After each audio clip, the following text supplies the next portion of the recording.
Kia has undergone a complete transformation in recent years with a new style, image, and ambitions. Some time ago, by the way, I made a video that you really liked where I talked to you about this radical transformation, and especially about the designers who are behind it. Karim Habib is at the center of this revolution. Former BMW and Infiniti design chief, now leads global design at Kia. He coordinates the group's global studios and sets the direction for envisioning the brand's future vehicles. Since this design shift, Kia has positioned design at the center of its projects. While other brands focus on heritage or performance, Kia boldly embraces modernity, even if it involves taking risks. For the last 3 years, the brand has participated annually in Milan Design Week, one of the design world's most respected and significant events. This video, made in collaboration with Kia, documents my day in Milan, where the brand invited me to explore their 2 exhibitions. An art exhibition themed Opposites United, Kia's design philosophy of uniting opposites. The event focused on products and showcased the brand's new vehicles and concepts, including the new PV5 utility vehicle and its outdoor version, the Weekender. But above all, thanks to Kia France, we were able to arrange an exclusive interview with one of the biggest names in automotive design today, Karim Habib. I was able to ask him questions about his work and his vision of design. As the only French media outlet to secure a filmed interview, we're bringing you exclusive content. Let's dive in. I'll let you discover my conversation with Karim, where we talked about automotive passion, strategy, design, constraints, and creativity. I'll also ask a bonus question at the end, with an answer that should please all enthusiasts. Let's check it out and get started. Hi. Nice to meet you. Thank you for your time. Thank you for taking a few minutes to talk about design. Well, with pleasure, with great pleasure. I'd like to start with a question about you, specifically as a designer. All right. You've worked for some really big, iconic brands that everyone knows, and today you're completely reinventing Kia. So I'd like to know, is there a part of you in your work? What is your signature in all these different experiences in the end? In my experiences, well, we can talk about that, but if you want the most important thing for me, to be honest, I don't know if it's a bit hard to say, but I work for a brand. So I see my role as being to understand the brand, to understand the values that the brand wants to express, and from there to do the design. So I feel like I believe that if I do my job well, there's nothing of myself that's really visible. It's more like I'm there. Yes, that's it. To bring out, precisely to bring out the values, that's my job. So yes, I hope that's it. Maybe what's common in my different experiences is the ability, the possibility to do that. To bring out the essence of what makes a brand identity. Exactly. Kia is currently undergoing significant transformations across its operations in recent years. In terms of, from an outside perspective, we can say that Kia really has a super creative approach, more advanced than the others. Can we say that? There's obviously a bit of a tech side that stands out, and we might think it's very inspired by Korea. Is that something you feel in your work? Yes, well, first of all, thank you. It's obviously something that really makes me happy to know that it's something that's different, that's recognizable. That's obviously our goal. But maybe I think one of the reasons, or one of the opportunities we've had is that, in fact, we managed to create a new design at the same time as we relaunched the brand. So we recreated the brand, we redesigned the logo, which is actually super important. This is essential. With an entirely new technology, we have a new brand and brand identity. When I say new brand, we have new values, new consumers we want to target, a new identity, a new technology. And so for us to come back to this idea of bringing out the brand's values, the design, our job is precisely to bring out all these new factors, these new elements. So I think that's why we really managed to do all that. And there's another factor that might be a bit more internal. It's that we have a culture in the company that gives a lot of value to design, who listen, if you will, to the opinion of design, not the individual, but design itself. And that gives us a lot of courage to try and to experiment, to do experiments, to experiment, and I hope it works. So now we're at Milan Design Week. You've been here for 3 years. And Kia is present as a brand to present things and go beyond automotive design. Why is it important for you to be here? Well, actually, I love automotive design. Obviously, I've been doing this for several years, and I believe that automotive design is really something beautiful. However, automotive design, or the theory of automotive design, is something we don't talk about much, in my opinion. And actually, the creative process of automotive design is something beautiful. And for me, it's something completely legitimate to talk about it in an environment like Milan Design Week. And that's why I wanted us to be here, and I wanted us to be here and talk about design without necessarily talking about cars. That's how we came 3 years ago. There were no cars at all. Now we're here with some cars that you've seen now. But it's completely separate from the design exhibition. So we're doing an exhibition that's focused on design, the artistic side of this design process. And another one that talks about the products and the cars that have been created through this process. And it's funny because these two exhibitions are centered around the same theme, which is Opposites United. That's your mantra, kind of from Kia. Opposites United. This implies constraints, creativity, and more. Do you think that every good act of design starts with that constraint, which will actually allow creativity to develop? Or sometimes between us, do you dream of a blank page and starting with something a bit more open? Well, I'm lucky enough to have a few blank pages, but let's say that I think one of the most important things for me in this creative side, and Opposites United is there to express the contrasts that come precisely from a creativity of a blank page or from something with very limited constraints.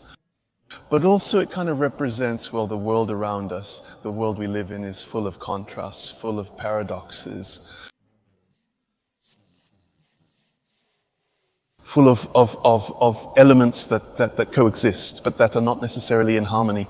And sometimes when they coexist, this meeting of elements that you wouldn't expect to be together, it creates something magical. That's what it is for me, what I love. Little happy accident that we wouldn't have imagined. Exactly. Life is full of little accidents. That's true. Hold on, I'm going to stop you for a second in this interview. This is future me editing me. I wanted to thank you, as we're nearly at 100,000 subscribers discussing automotive design on this channel, which is really significant. And that's what now allows us to connect with brands and conduct excellent interviews, like my conversation with Karim. Thank you all, simply put. For those not subscribed, consider doing so. It helps me greatly in creating even better automotive design content for you. For those who have joined us recently, I'll soon make a Q&A video where I'll answer all your questions. So if you have any questions, make sure to write them in the comments of the video, and also let me know what you think about this interview format. Alright, I'll leave you with the rest. PV5 and the Weekender are essentially the same vehicle, but with significant differences. Yes, that's true. So that kind of represents this philosophy, let's say.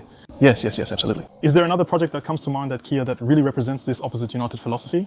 I imagine they all represent in their own way this so-called slogan, this vision. But is there one that comes to mind for you that's more?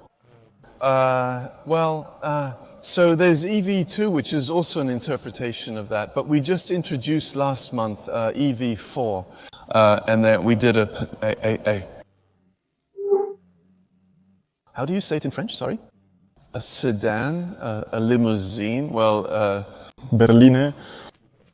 Berlin, thank you. A Berlin, but it's a Berlin that is very different.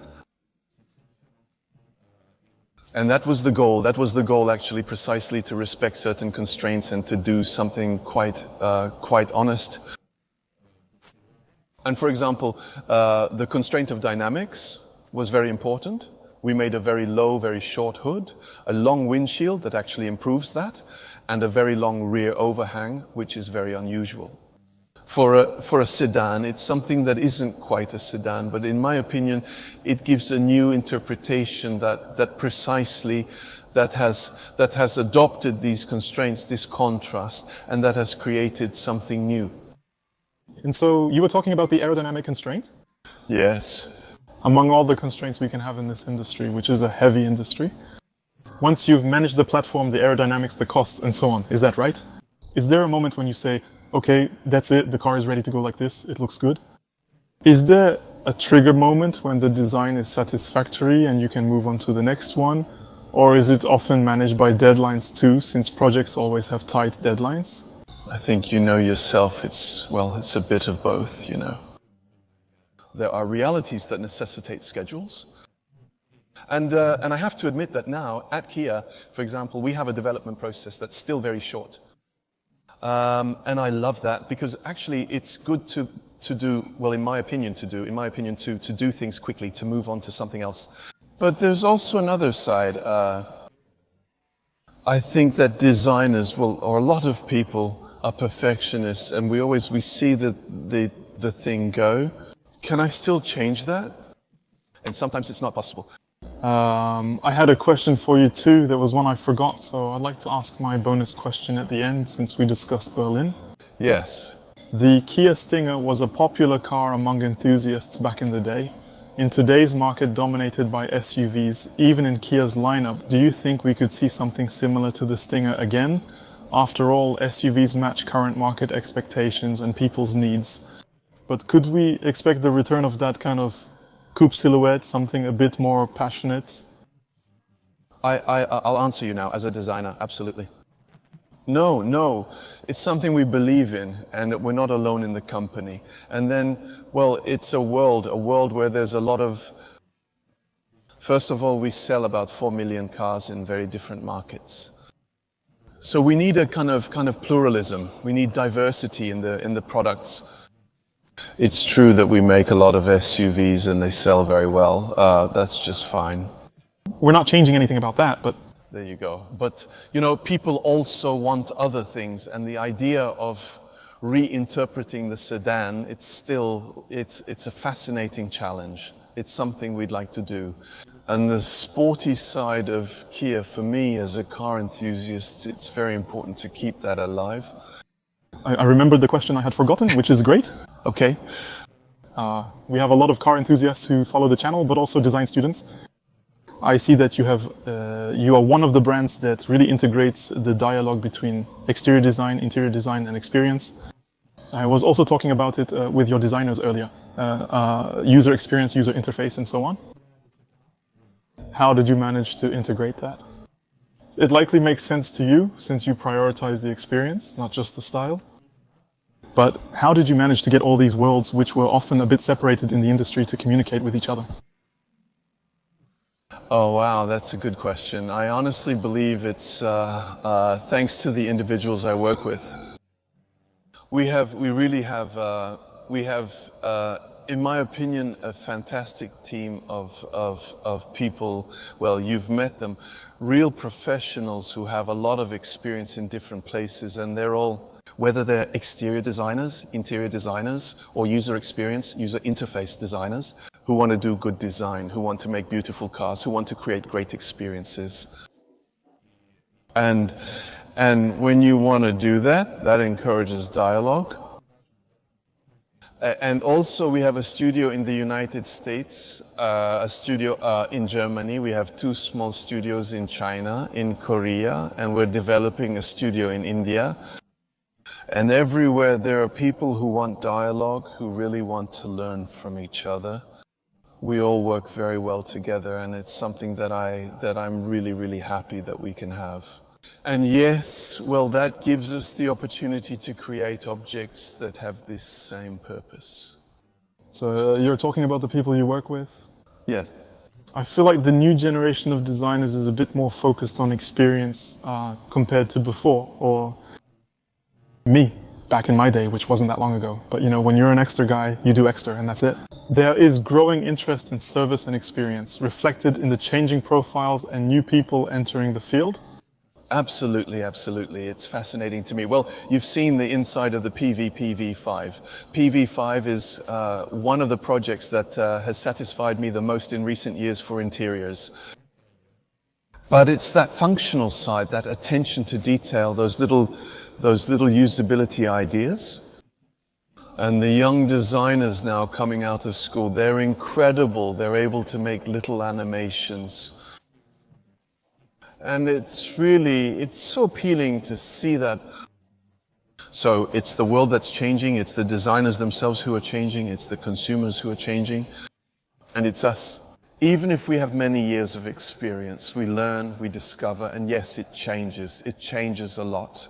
My last question then, and for Kia, what can we wish you for the future at Kia? What would you like to happen? Well, that's a good question. That's a good question. Well, there are a lot of things. Well, a stinger. That wouldn't be bad. Thank you, Karim, for your time, and to all of you for watching this video. It's thanks to your support that we were able to make it. We're nearing 100,000 subscribers, which is incredible, as I didn't expect so many people to be interested in the design aspect of automotive passion. Thanks everyone. To celebrate 100,000 subscribers, leave your questions in the comments and I'll answer them in a video. See you next time.